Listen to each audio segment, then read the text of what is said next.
Andy consistently gave us so much room. He was so encouraging from the very beginning. I think like at least once a week before a big date, we'd get a text that was like, guys, remember, like, whatever you want to do, we don't have to say, and don't forget about what's on the page if it doesn't feel right. Today I've got with me Skylar, Gisondo, and 𝐒𝐒𝐄 Bloomgarden from Peacock's new show, The Resort. Welcome. Thanks for being here. Thank you. Yes. Well, so you two are really at the heart of the show's whole mystery. Can you tell me a little bit about your characters and we can't give it away, but how they play into what the show is all about? Yeah, I mean, Violet is adventurous, free-spirited. She's dealing with a loss of her mother, and she's going to this resort to kind of pursue something that is drawing her to Mexico. And she meets Sam, and Sam's also dealing with loss, and I think they just come together at the most perfect time for their journey. And yeah. Skylar, what about you? What's your take on the situation? Yeah, well, Nina said it well. When we find Sam and Violet, they're both kind of having recently experienced a loss, and their emotional states are kind of juxtaposed with the beautiful, sunny, tropical Oceana Vista Resort that they're at.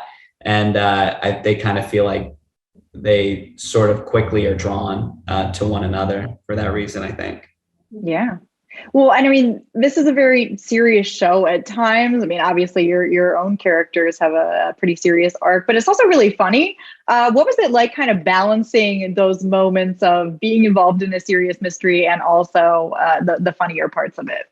Yeah, I mean, I think Andy's mind is incredible, and I think he did a great job of doing that kind of for us. But I think from an acting standpoint, I think it's important to play the scenes grounded and straight, and whatever comes up within the script, I think it becomes funnier when you're not playing into that funniness. You're not playing into the joke. It just kind of happens. And I think we tried to improv like that too. And Sky and I discussed a lot of our scenes off camera and before, like right before, the day before, and kind of played around with more ideas of what we could do within the scene on the day. Yeah, absolutely. Well, you said improv moments. Was there anything in particular that you remember improvising that you were like, oh, this is like the perfect fit? Oh man, there's a lot that I honestly probably wouldn't be able to tell you what was scripted and what was improvised, because it was just a lot of discussion between us before shooting, or we'd even talk to Andy sometimes, and Andy would kind of shift the lines around to help. But I don't know if Sky has any specific. Yeah, I mean, no, it's hard to pinpoint a specific moment because Andy consistently gave us so much room.